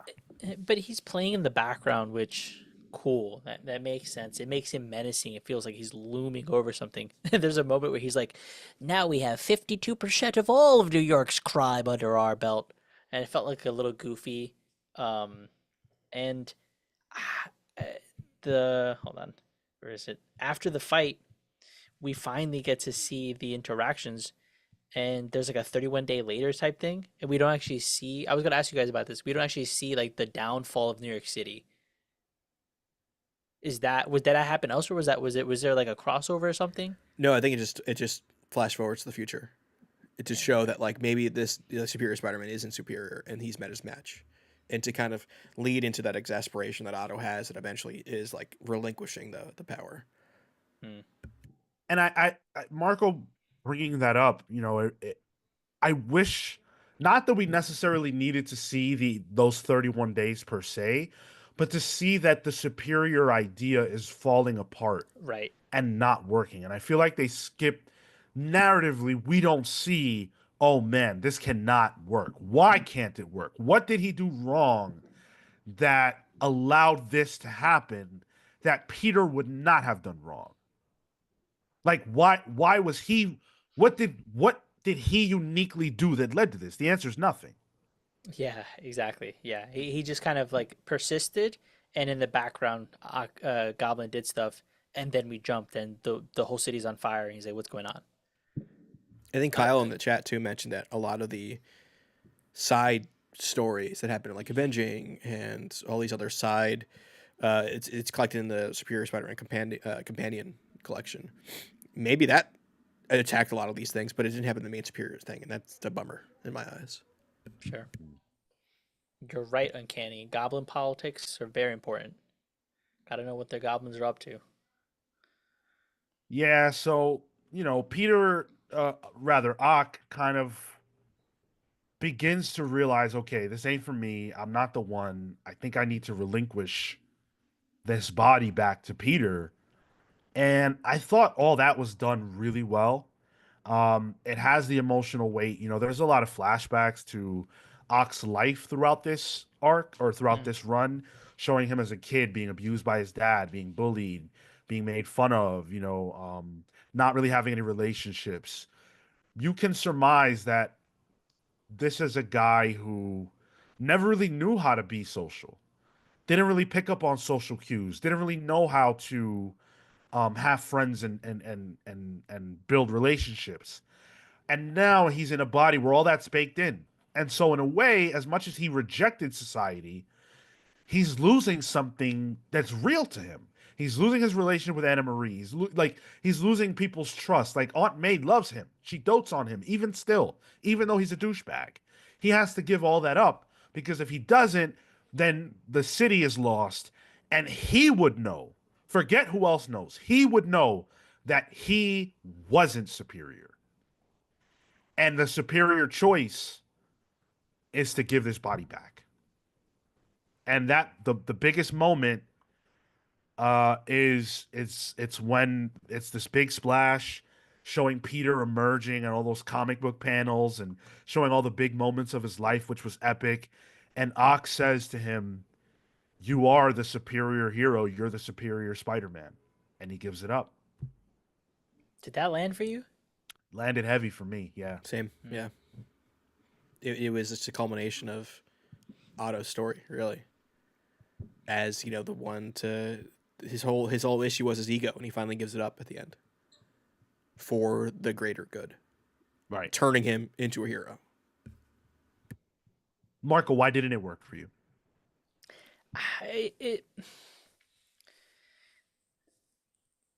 I almost half expected him to like work in tandem with Spider-Man. There was such a pull and tug about the body that for me the thing would be, hey, actually I need the help.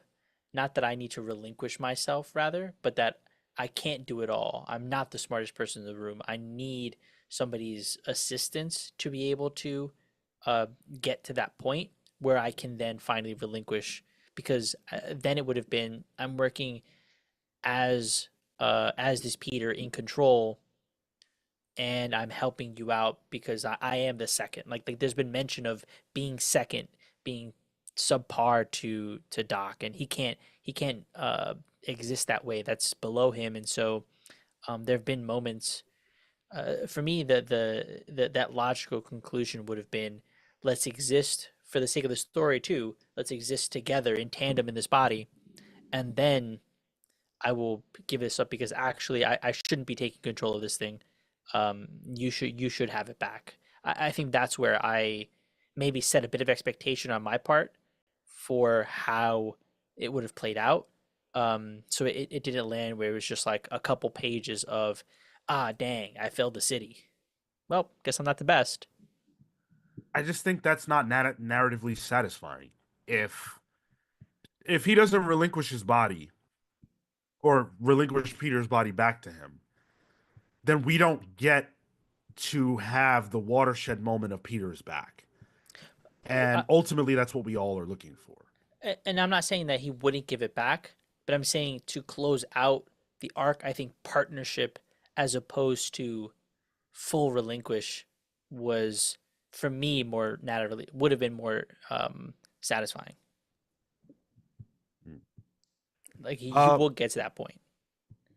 well, that would have precluded us from getting this epic moment, probably the biggest, most known moment from this series, which is when Peter, back in his body, back in the costume, confronts the Green Goblin, and well, they have one line of dialogue with each other where Green Goblin says something, Peter makes a crack, and Goblin looks at him and goes, "It's you." Yo, that was fire. And then Peter says, "The one and only," and that's that. And the way Kamikoli draws Norman's reaction in that moment is so damn good. Yeah. It's Hold on, so I emotive in got it. such a small, quick panel. Hold on, I got it. Saving that little lady is your last remaining achievement as Spider-Man. Then it all goes boom, and you'll have nothing left. Ha ha ha ha. Except the dignity of knowing I never carried a man purse. Pause. It's you. I was like, woo!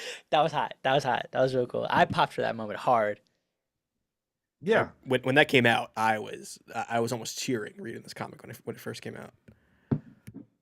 I can imagine because you would have lived through a couple of years of no Peter in the flesh to now get him back against his worst enemy at the final hour of New York, and he's the one who's going to save the day. And it's like, this is what we've all been waiting for. This is what we need. This is Peter back, and I just think it was sick. It was handled really, really well. And I also liked seeing Peter have to kind of try to mend fences in the margins. Like, That was I'm cool. so sorry about that. We'll make it up later, like reaching out to his aunt, reaching out to this one and that one. I thought this wrapped up really, really well.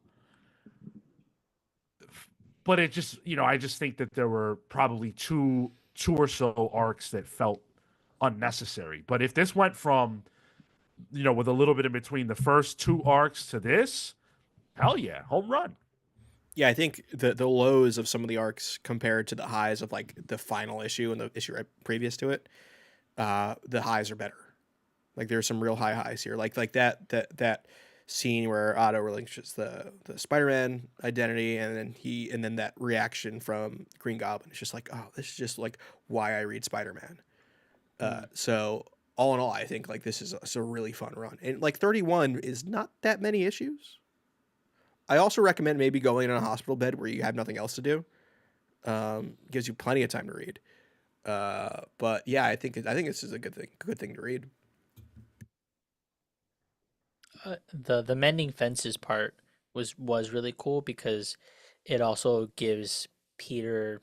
I think one of the things that writers can do poorly sometimes is leave the character in a place where they have to kind of take the reins and it feels clunky. There's tension built into this. Obviously, he continues to run, but presumably, had it ended there, like if this is all we read of this, and this would have continued with somebody else because they changed creative teams, it ends in a place where, oh damn, I want to keep reading because I want to see how he fixes stuff. How does he apologize? How does he grow? How does he have to deal with certain things? And how does he, for the things that felt better, like let's say caring for Aunt May more, how does he reconcile with that now? Now he has maybe some more expectation on her part, and her frail old, her frail old heart will hurt because she doesn't come pass by more. Yeah. Um, I think it's almost like one of those situations where, you try to leave the character, at least in the case of Daredevil, you try to leave him in an awkward place so that the next writer up has to figure it out. And I feel like for the most part, Slott uses Superior as a springboard to greater heights for Peter. Parker Industries being a great example of that. Mm. And I appreciate it. I can tell you because I read it. I appreciate all of that. Um, where I come down on this though, I, I think for me ultimately this was good.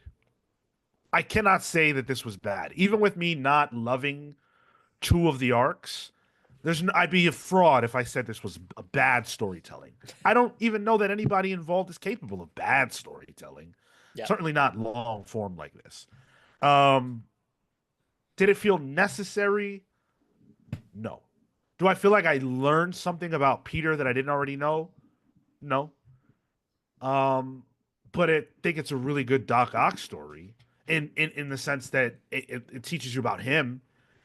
Do I still feel like it's fanfic? Yes, I do. It's literally not. That's denigrating. I apologize, but it does feel like hey, I really love Doc Ock, so I'm going to do something with him If it was big. fanfic, there'd be a lot more fucking probably. Well, Yeah. maybe he would have gotten with MJ. Yeah. Um, you asked earlier, Tyler, or you mentioned like, do we recommend it? And I struggle with that because I don't know, like, is it a good Spider-Man story? Well, I don't know if it's a Spider-Man story, right? Because I identify a Spider-Man story as a Peter one. Hmm. So when you ask me, is it a good Spider-Man story? I can't really say yes because it's not about him, but it does reflect him in a way. And so you learn about Peter, I guess, through Doc Ock and what he does. And in that regard, there's definitely value. It's a Spider-Man story in the sense that if you think of Spider-Man as a mantle and as an idea, it is a Spider-Man story. Similar to how Dick Grayson's time as Batman, it's a Dick Grayson story. It's a Batman story. It's not a Bruce Wayne story. And in that way, you learn who Batman is as an idea. It's similar here, but this is an Otto Octavius story through and through, and how he learns to be a better person through the lens of Peter Parker. But it is first and foremost a Doc Ock story. And I think that's fine. I still think it's a good Spider-Man story. But if you're looking for a Peter Parker story, this isn't it. Yeah, I like to think of, is this a first arc for somebody? Is this No. the first, like, hey, Spider-Man, yo, you want to read Spider-Man? You want to get into Spider-Man? You like the character? Here, take this. No, that's a hard sell because there's so much that you have to kind of know already. And for me, even as somebody who isn't as ingrained in newer characters, like Massacre, like Smythe, there's still heart here because the writing is done well, the art is done well, but the familiarity of certain dynamics and relationships come off more powerful having prior knowledge. Yeah, this does not go on to a Spider-Man 101 syllabus. Right. This is Right. AP Spider-Man, if anything. Because I think you need to know who Doctor Octopus is as well as a character. I mean, you could pretty much just watch that Spider-Man movie and get the gist of who he is as a character, and that'll kind of lead you into this. But yeah, this is not something I would recommend to a new Spider-Man reader for sure. If somebody likes Spider-Man, even who has enjoyed Spider-Man in like the video games and movies, then I think they can probably enjoy this. For somebody new to Spider-Man entirely, no, not at all. Mm. I just don't know, man. Like, I feel like when people say they want to read Spider-Man stories, they want to read stories about Peter fucking up and, you know, trying to do his best and failing. And I don't know at what point in your tenure as a Spider-Man fan this is where you go. Like, when this dropped, we had already had a Doc Ock epic, which is crazy. We had, I think it was called Ends of the Earth, or, but it was Doc Ock's final war with Spider-Man. That's how he got on his deathbed and everything like that, and all that stuff. So I don't know. I don't know. It's hard for me to say that the best Doc Ock story is one where he is the quote unquote good guy, and where the roles are so twisted that you almost can't, because like you think of Doc Ock in a very specific way, and so this doesn't give you that in more of a classic way. I think you have to be ready for something different, not looking for something that feels traditional. That's fair. Um, Whoa. Thank you so much to Matt Fisher. We're getting quite a number of super chats at the end of this. Uh, $20 spot says Superior was just the middle act of Slott's run. It would have been hollow if Dan left after this. There was still so much to do. Parker Industries was great. Now, if you excuse me, I'm going to have wheat cakes. Yo, shout out to the wheat cakes. That was a lot. Those cute moments. We all know Aunt May keeps them things on her, them wheat cakes. Hey, yo. Oh, she's been cooking them up since day one. Matt Fisher, thanks, dude. Yeah, I agree. I don't think this doesn't feel like the end of a run, and it would have been bizarre for Slott to not be able to pay some of this stuff off. You know, things happen. It could have gone that way, but thankfully it didn't, and we were able to keep Slott and Giuseppe and others on board. Uncanny Suit with the 199. Was this the last time they took a risk with ASM? Some people would argue that Paul was a massive risk. Big old risk. And some people argue that's just called modern romance. The ever evolving story of the human experience. I think this is definitely the biggest risk Yeah. they've taken with the character, maybe since they killed MJ, and probably nothing of significance since. There were small things here or there, killing Miss Marvel, but it was all inconsequential. In terms of a major Peter-centric choice, 100%. Hey, shout out to Paul Smith in the chat. It is a great experiment of a story. And is there anyone who can replace Peter? The answer is no. Love it. Matt Fisher with the 5 spot. And to those of you complaining about how MJ should have noticed, she was suffering from Casada syndrome. It's not her fault. Casada brain, bro. Got that Casada in the brain. Oh my goodness. Need some Um, Casada in my tummy. so that's our take on Superior. We aren't done yet though, because we want to hear from you guys. We're going to read as many comments of yours as we can get to that have something to say about this run, and then we're going to tell you what you can expect from the book club in February. We've got a February announcement on the horizon. So let's hit some good comments. What do we got?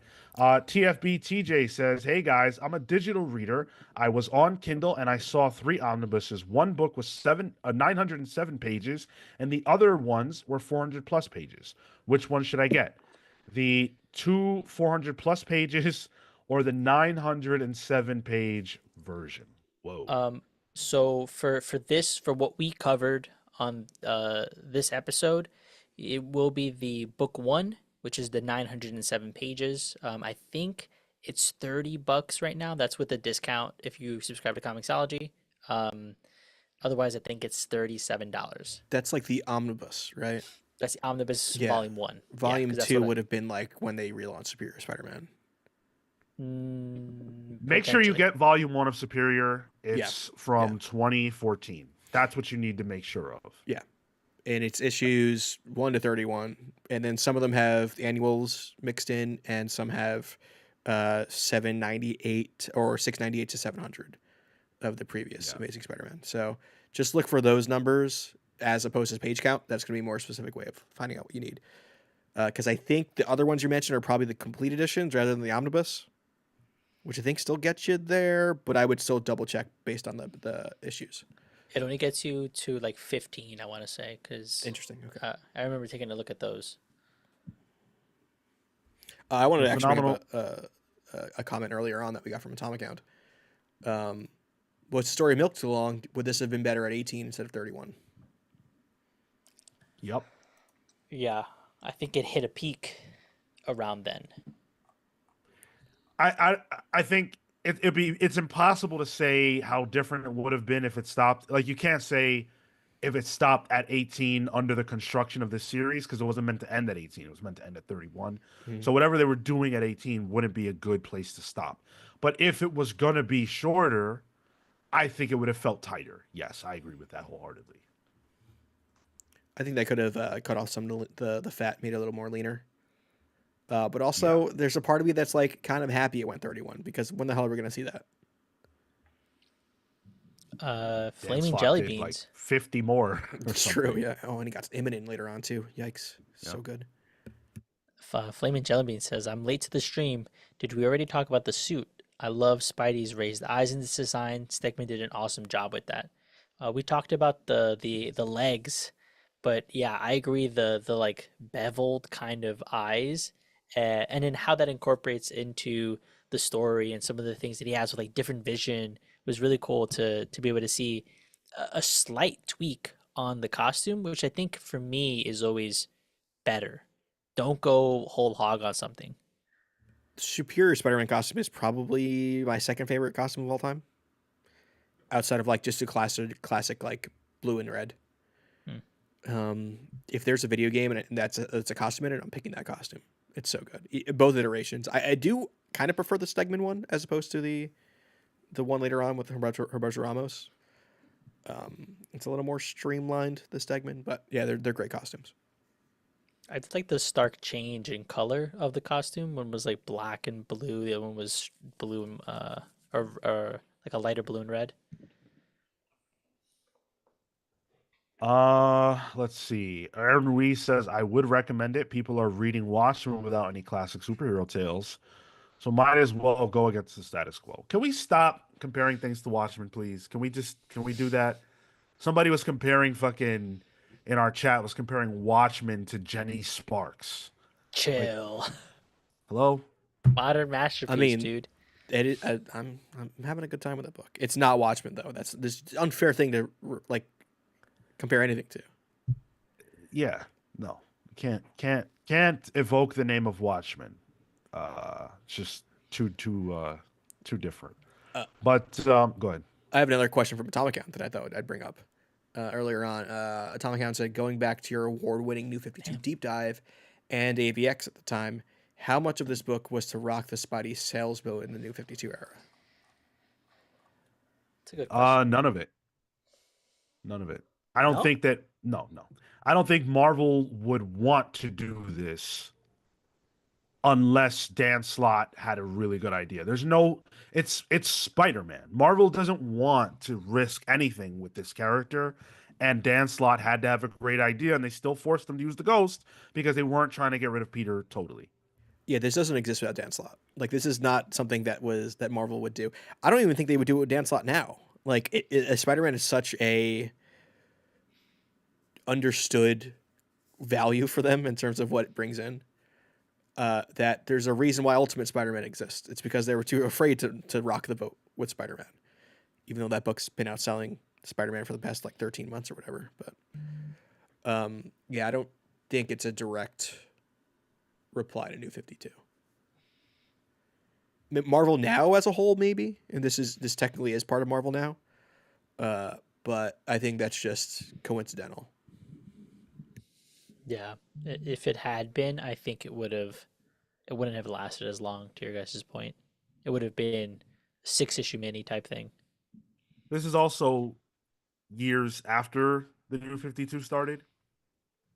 I think if you were gonna point to something that had more of an impact or was more of a trying to boost Spider-Man sales, I mean, Brand New Day was being published 3 times a week, or three times a week. That's psychotic. 3 times a month. Um, we had Big Time. So I just don't think Marvel was thinking that way about Spider-Man. Man, remember the Gauntlet? The Gauntlet, I love that. The Yeah, Gauntlet was Shed good. or Yeah. Shred or Shed or whatever. Shed. Yeah, that was Best really Lizard good. story of all time. Yeah. Yeah, hell yeah. Uncanny Suit says Spider-Man life story where Doc Ock takes over Miles Morales instead was a really cool twist too. Love that story. I don't remember that happening. Holy shit. Yeah, I don't remember that. And I liked Life Story and I read it, but I don't remember that bit, honestly. Must have been one of the issues. Yeah. I might need a reread. James Jones says, still love this series. Thought it was fun and not something we will see again for a while. Hard nowadays for folks to take big chances and get room to do it. Yep. Yeah. Hard agree. That was refreshing to see. Yeah, man, that just brings up like all these thoughts. Like I wonder how willing Marvel or DC will be to take a big swing chance like this ever again in their mainline continuity. They don't need to because now there's proven that they can do those big swings in alternate Elseworld stories, and those will sell. They can have their cake and eat it too at this point. That's what the sales chart's telling them. Absolute swamp thing. Scott Snyder did say there's 3 more that he hasn't announced yet, so possibility. Bugged out, dude. That'd be crazy. Dan Slott, come do it. Kyle says Kyle's been active, going to bat for Superior Spider-Man, and I appreciate your fandom of this book, man. Kyle says the entire story being about a villain learning what Spider-Man is actually about was such a good idea. Most of his rogues gallery just hates him for always being around, but here Ock learns why. Yeah, totally. I do think there's merit to that, and I think it's interesting. I think for me, the point could have been hammered home a little more poignantly at times. I think in the end, Dan Slott is able to get there and nail it, but for a lot of the issues, I felt like it was just stuff happening. And that I was surprised by. I was surprised by how much it felt like just stuff happening. And stuff that wasn't always terribly fun, But again, there were some high highs. I maintain that. I thought the Smythe stuff was awesome. J. Jonah Jameson was a standout supporting cast member throughout all of this. I was a Carly Cooper fan from day one. I enjoyed her here. Yeah, it's for me, it's a mixed bag. I'm not wholly up on it, but I'm definitely not down on it. Definitely not.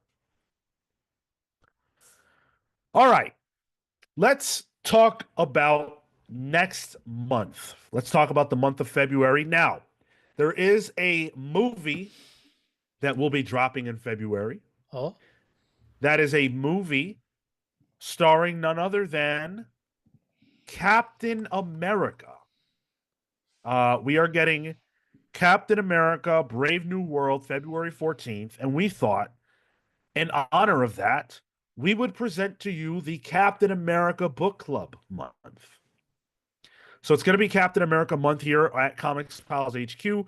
That means the book club will be Captain America focused. What is the greatest Captain America story of all time? Let us determine that through your nominations of your favorite Captain America stories. Here's how it works. Listen close. This week, we'll put up a nomination thread, where you will be able to nominate your favorite Cap story. Nothing is off the table. As long as Captain America is the main character, we can read it. Any Captain America, by the way. Yeah. Yeah. The next week, we will have all the nominations in. We're going to take those and boil it down to a final 4. Those final 4 books will be voted on by our patrons, where the third week, we will have an answer, and that will give us 2 weeks to read for the book club. What do you guys think people will nominate? I mean, Winter Soldier's got to be up there, right? Yeah. That's probably going to be on the list. If you want my personal preference, I would love a reread of Dimension Z. The Rick Remender, that was that Ramita at that? Yes. Yeah. Oh man. Yeah. I loved Dimension Z. Alternate Arnim Zola reality where he meets a son. Sean, not a fan? Don't say it. That might win the poll again. If that's the case. You're right. You need to do reverse psychology here. Yeah. I won't say shit. You hated Winter Soldier, didn't you? You hate Brubaker's run. Who hates Winter Soldier? Oh, I was trying to trick the listeners to say you. Oh yeah. How could you? Man, that Brubaker Cap run had my soul for like 5 years or 3 years or however long it was really hot. When Bucky took over, I was all about it. Cap with that Bucky Cap costume. With the gun? The gun and the black, like the black legs. And so good. Yep. That was sick. That's one of the only times where I like really loved a character swap like that, because I felt like they meaningfully evaluated what the differences would be between Bucky and Steve being Cap, and why Steve uniquely as Captain America was the way it needed to be. At least at that time. I've always heard Captain America no more. Just like in the consciousness. So I feel like, yo, put me to read stuff. I'll read that. Hell yeah, dude. Yeah, chat. Make it good. Aaron Wee says, I mean, we just did Superior People. We know which Cap story should be next. Of course, referring to the Nick Spencer Hydra Cap era, which I fucking adore. I love all of that. And I would be happy to read it again. Would you consider Secret Empire to be a Cap story? Yes, but I don't think that fits the confines of what we do here. Sure. We're limited to like, a core Cap series or some kind of a mini, but an event would be too far. Did Captain America White ever finish? Yeah. Did? Okay. Pretty sure. Maybe I'm wrong, but I'm pretty sure. Tom Account says Secret Empire, the 1970s version. No, but that is more of a core Captain America story, I'm pretty sure. TFBTJ says, can I nominate Captain Canuck for fun? Because I'm a Canucker. Captain Canuck, Canuck. no. Shit. Banksy, I'll read Secret Empire any day and twice on Sunday if it's raining outside. That's a classic. Say TFB TJ, does Captain America Black Panther Flag of Our Fathers count? Sure. It's a Cap story. It's got I've, Cap in it. I've always wanted to read those Al Milgrom Captain America stories with Kupperberg. There's that one famous cover. It's Cap behind bars. It says Captain America behind bars, and it's got like this blue. The blue of his suit is kind of bleeding into the background, and there's like negative space for the bars. I have that issue. It's in my dad's original comics that he gave me. So like that run of Cap is something I've always wanted to read.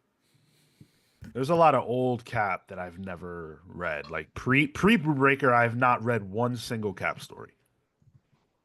So maybe you guys could hit us with something like that, but it's like, no, if I don't want to influence it, but it's like if we're doing Cap, if it's Cap month, how many times are going to be Cap month?